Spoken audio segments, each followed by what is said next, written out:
Hello, everybody. It is Monday in Pittsburgh, Pennsylvania. My name is Adam Bittner, assistant sports editor for multimedia at the Pittsburgh Post-Gazette, here with Brian Batko for an emergency Russell Wilson podcast. Brian, the Steelers reach a one-year deal with Russell Wilson. He, I believe, tweeted out the news himself on Sunday night. I think Adam Schefter scooped Russell Wilson by a minute on his own free agency news. So you hate to see that, but yeah, that was pretty late Sunday night. I was actually already asleep, so sort of woke up to the big news.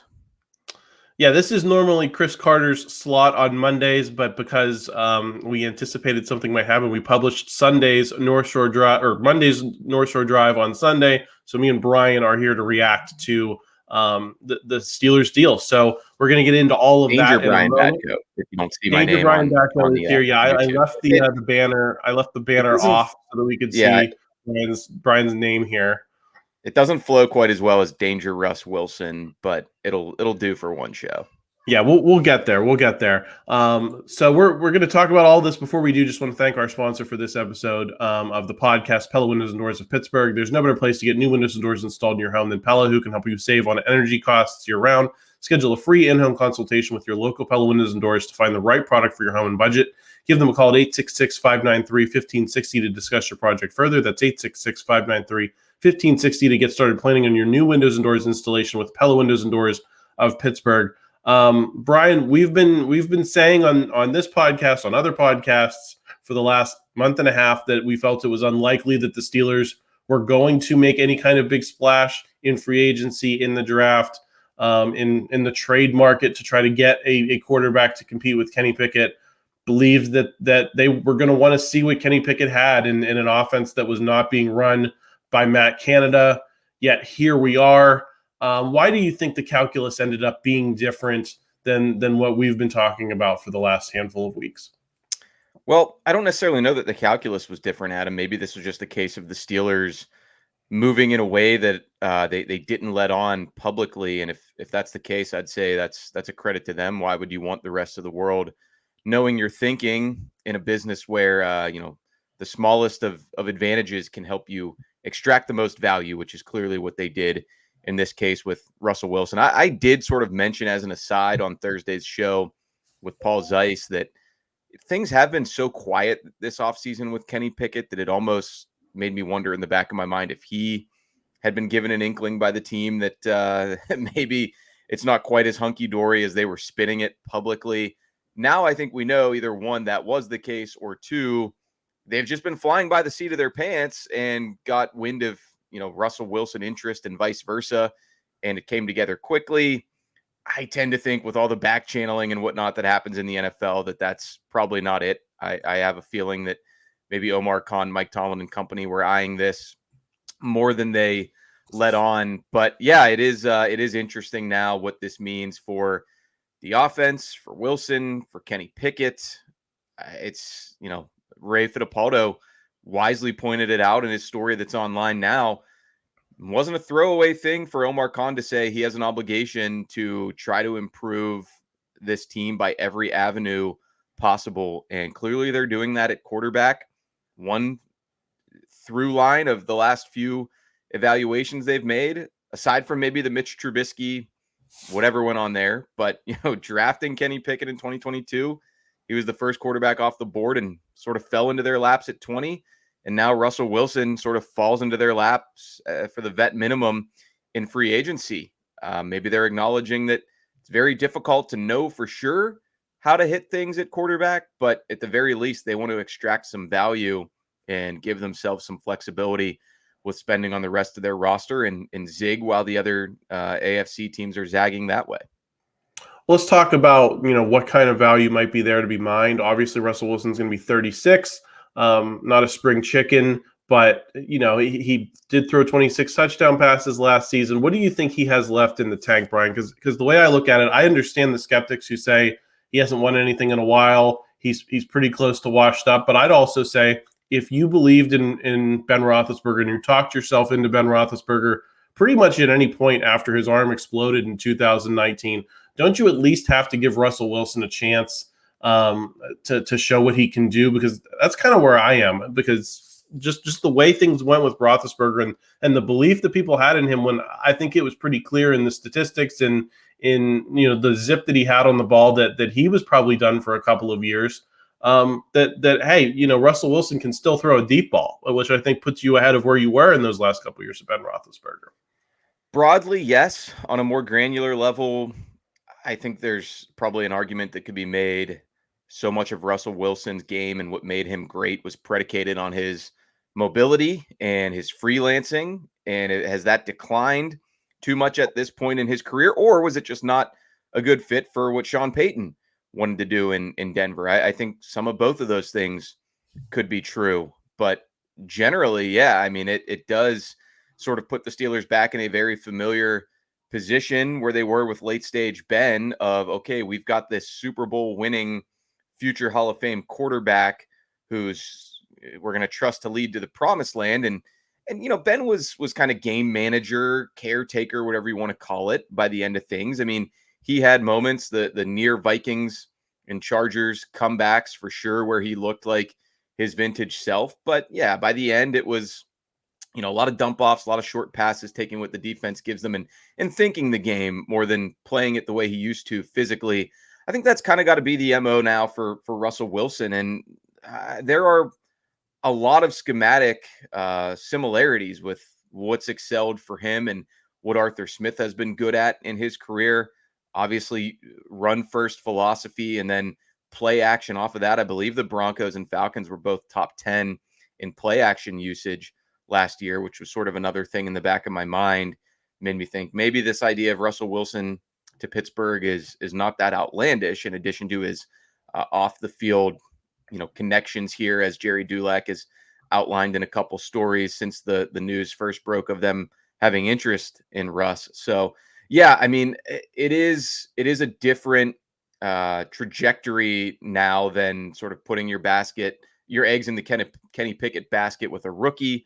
But same overall, I guess, mindset of, we don't need you to be Lamar Jackson or Patrick Mahomes or Josh Allen for this offense. We just need you to keep us on schedule, on time, and, quarterback mobility.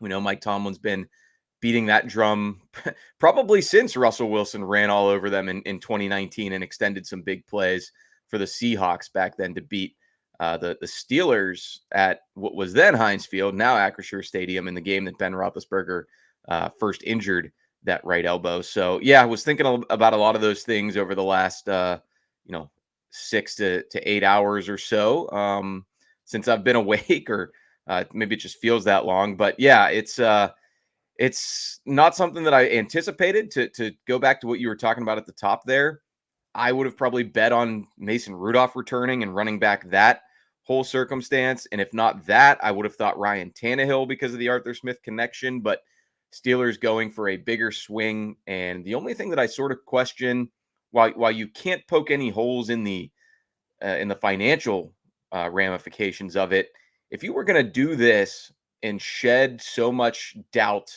cast so much doubt on Kenny Pickett's standing and future here as QB1, would it have been worth just trading for Justin Fields instead and going with a younger option and seeing how that shook out? That's all water under the bridge now, but these will be the revisionist history scenarios that we look at down the road.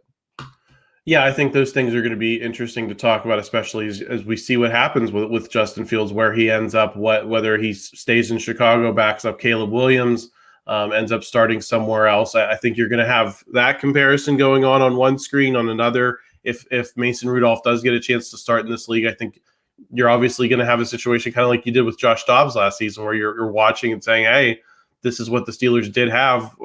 How does it match up? I want to touch on the offense real briefly before we move on to talking a little bit about Kenny Pickett.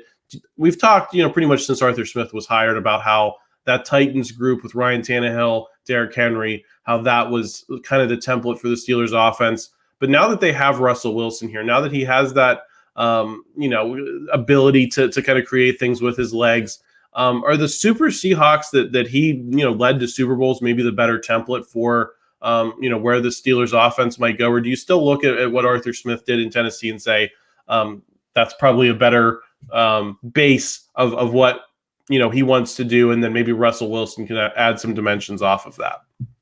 You've got to marry those two ideas to me, Adam. I mean, and that's literally Arthur Smith's job, right? His job is to coordinate the offense that works best for this team. And assuming Russell Wilson is indeed the starter, I'd be pretty stunned if it goes in a different direction. You're going to, yes, want to lean into his strengths. We know that Arthur Smith's heavy on the tight end usage, 12 personnel. At his size and just certainly at this stage of his career, I don't know that Russell Wilson's all that adept at using the middle of the field. So you might have to make some concessions there if you're Arthur Smith. But one thing that I do think he can still do, and you're seeing it from a lot of the QB analysts around the country this morning on social media, is throw that deep ball, which that was also key to unlocking Arthur Smith's 2019 and 2020 Titans offense is led by Derrick Henry. They did have the threat of airing it out. A.J. Brown had some huge seasons. So that's potentially a strength there. And that would play right into the hands of number 14, Mr. George Pickens. Throw the ball up, let him make a play. What was he always saying to Kenny Pickett and Mitch Trubisky? Just put it in the sky. He'll go and get it. So that could mesh well. As far as some of the other stuff, yeah, you might have to rethink how you do things, maybe schematically, personnel wise. The Steelers at this stage of things, X's and O's wise, I don't think they're too committed to much other than feeding 22 and 30 a lot with Najee Harris and Jaylen Warren, which shouldn't be an issue for Russell Wilson. Pat Fryermuth's going to be involved for at least one more season, if not beyond. And George Pickens is going to be on the outside, and at least right now, Deontay Johnson. So that's all well and good. What I also think is just a very interesting, fascinating personnel dynamic here is, what were we saying all last season? This offense lacked leadership. It lacked kind of that one voice, which at times may have worked against them at the end of the Ben Roethlisberger era. But, how does he come in and try to fit with a unit that's very young, was finding its way, was trying to do so when it was sputtering at times production-wise? That's all going to be very intriguing to watch from afar, because without being too far into the weeds on it and just a casual observer from the outside, seemed like Russell Wilson alienated some teammates, but also galvanized maybe just as many, which makes him a polarizing figure in NFL circles. And now that circus is coming to Pittsburgh, for better or worse. Yeah, I think that'll be something to keep an eye on, because I do think the offense lacked leadership at times, and basically what you were saying is, we learned with Ben Roethlisberger. Sometimes it works with some players, and some it's rare that you get the perfect leader that works with everybody. So we'll see what Russell Wilson has. How big of an upgrade do you see this as, Brian? Because I think there's a graphic going around on social media about how these Steelers Super Bowl odds did not change at all. I think they were plus 7,500 before the deal was announced, and they're, as of this morning when I looked, they were still up plus 7,500. So Vegas is putting their money, where their mouth is, and saying that this is not a substantial upgrade. I think I looked at the PFF scores briefly, and Kenny Pickett and Russell Wilson are kind of right there in the bottom third together. In terms of PFF scoring. How do you see what Russell Wilson has compared to Kenny Pickett? And do you think that there is listen, I don't think they're bringing Russell Wilson in here without the expectation that he's going to get every chance to be the starter. But, is there any way that Kenny Pickett makes them think about it at least? That onus is on him now, for sure. I mean, we'll see what gets said. And I alluded to it earlier. I feel like it's kind of been a zero dark Kenny off season for the most part. I haven't seen him popping up doing any real, media podcasts.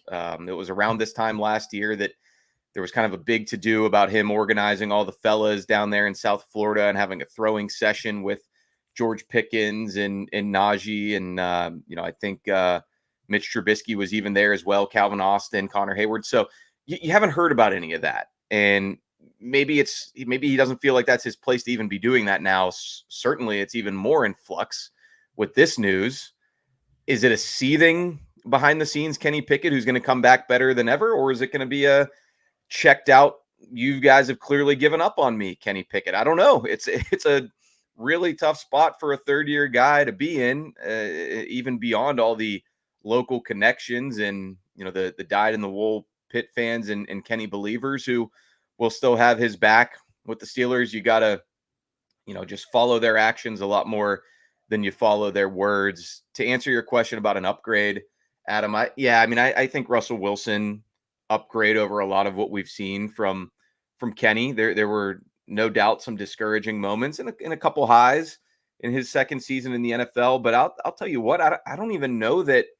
And again, this is as somebody, I'm not going to pretend I've watched a ton of 2023 Russell Wilson tape or studied everything. I know the numbers look good on paper. I know he's also got a lot of detractors who paid a lot closer attention to those Broncos than we did here in Pittsburgh.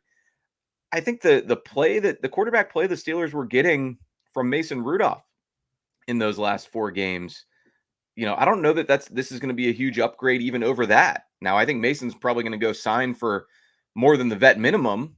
So in that case, bringing in Russell Wilson might make more sense. But I don't view him as a guy who's still a capable Super Bowl winning quarterback. But, Brock Purdy was just there with the Niners and a player or two away from knocking off the Chiefs. So if you build up enough of a talented roster around a cheap quarterback and you have enough pieces in place system-wise for him to thrive, then maybe you can try to take your shot. I assume that's what the Steelers are thinking here by bringing in Russ. And I don't necessarily expect a huge jump, but they surprised a lot of us who didn't think they were ready to reset the quarterback room this soon. And here they are doing exactly that. Let's play this out a little bit, Brian. Let's just say hypothetically the Steelers win the Super Bowl with Russell Wilson. Everyone's thrilled. He goes out, gets a big free agency deal next year. I don't think the Steelers would have the cap room probably to keep him around or the preference to keep him around on a bigger deal. So let's just say he wins the Super Bowl and then rides off into the sunset with someone else. The Steelers still have to make decisions about Kenny Pickett, namely whether they're going to use a fifth-year option on him, right? In the next year, that's a decision they're going to have to make.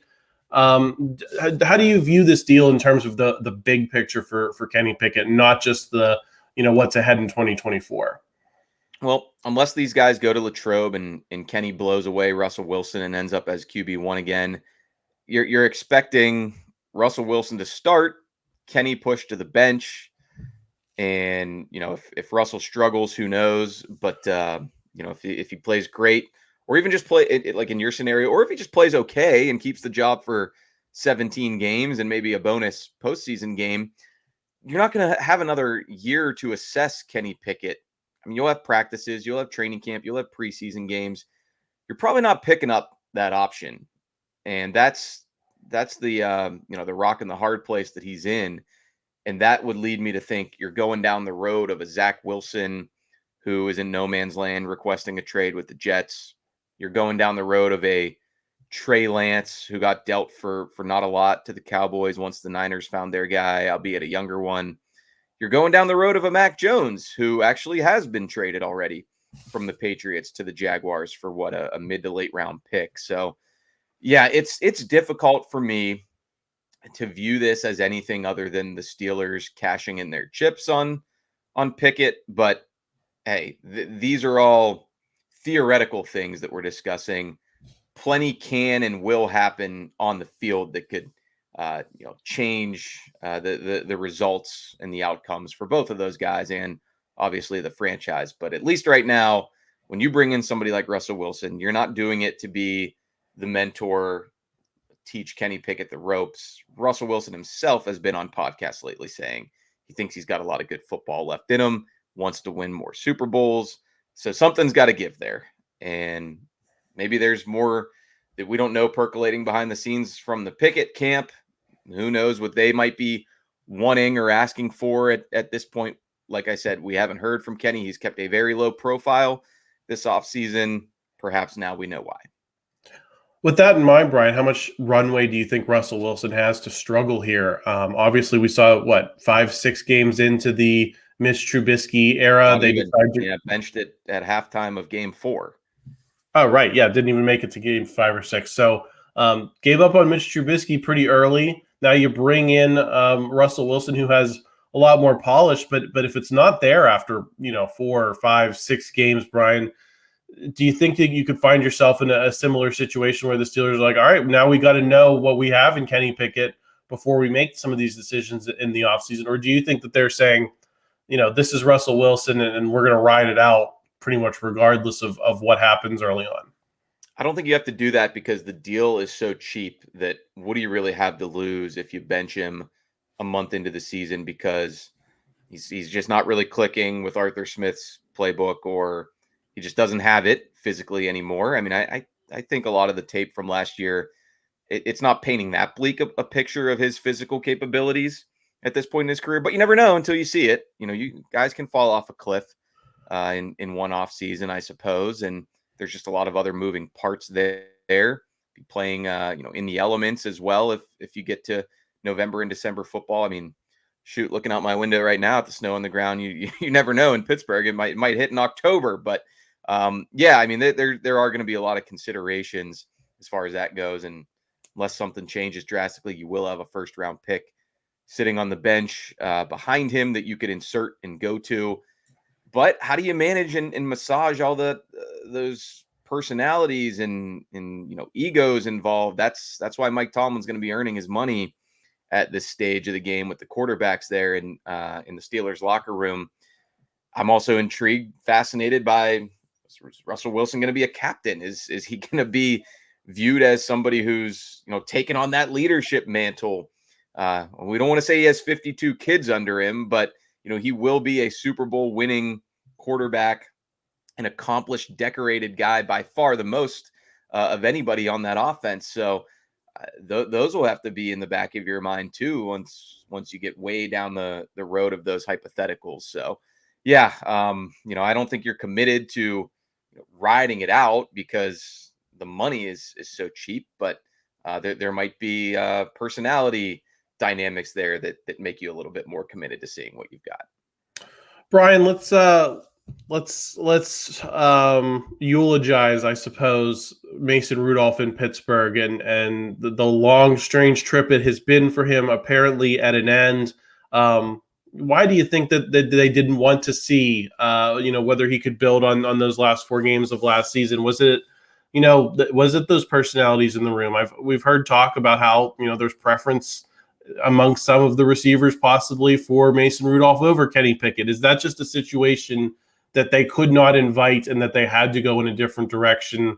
Or do you think it was a more of a football assessment? How do you read the way things ended for Mason Rudolph here? I think it's more of a football and a value assessment for the Steelers. I mean, you kind of can't pass up the price here for Russell Wilson. I can't imagine Mason was going to come back on that kind of deal when he'd gotten this far into the free agency market. And any awkwardness that would have been created with another round 2 or really round 1, I guess, of Rudolph Pickett training camp competition, I think it's just as, if not more, awkward that way with Russell Wilson coming in here. So I think it could be preference. It could be Arthur Smith's offense. Mike Tomlin, we know, has wanted more QB mobility than Mason Rudolph has offered for them. And, there may have been some difficult conversations behind the scenes with Steelers front office, Rudolph's representation, who feels like they're getting a raw deal there in terms of the negotiations and what he was worth. So, yeah, I can't imagine he's going to be back. Granted, we said that this time last year and the market wasn't there, but I think certainly the way he played when given the chance late in the 2023 season, one of the other 31 teams who maybe hadn't called around the trade deadlines or cut down days the last couple years, or came, with the chance to get Mason for nothing in free agency the last couple years, will have some interest now to bring him in as their backup. Yeah, I think it's pretty unlikely unless they made a decision to trade Kenny Pickett or they got a great offer for him, you would think. But that would have to happen in the next couple days here. So it's hard to imagine. But Brian, we are going to wrap it here. Great conversation. Who knows? We may be back if the Steelers make another big deal in this legal tampering period. But more than likely, you'll hear from Brian again tomorrow on Chipped Ham Football. Brian, anything you want to tease there? Well, we'll see what happens. I mean, it's so fluid this time of year that you record something and then it can change. You bring on a guest, and now all of a sudden it's not as uh, you know germane to what's going on with the Steelers. Things are happening rapidly right now in free agency. Let alone, we usually like to have national writers or talkers on that show, and they're all knee deep in it right now. So we'll see. We'll come up with something as we always do, but. Also, I've got my chat at 2 p.m. today, smack dab in the middle of the uh, call it legal tampering. It's basically free agency stuff's going to be going on right now, entering agreements. So, yeah, plenty to watch and listen and hear from the Post-Gazette as the Steelers begin reshaping their roster for 2024. Yeah, so stay tuned to this YouTube channel. Subscribe if you haven't already. Please like this video if you enjoyed it. Help us out in the YouTube algorithm. And stay tuned to postgazette.com. Lots more content coming from Brian, from myself, from Jerry Dulac, from Ray Fittipaldo. Yeah, stay tuned, and we will talk to you again whenever there's more news to give you. Take care, everyone.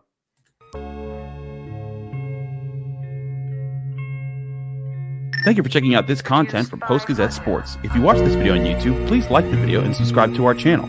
For all of the sports coverage the Post-Gazette has to offer, visit post-gazette.com.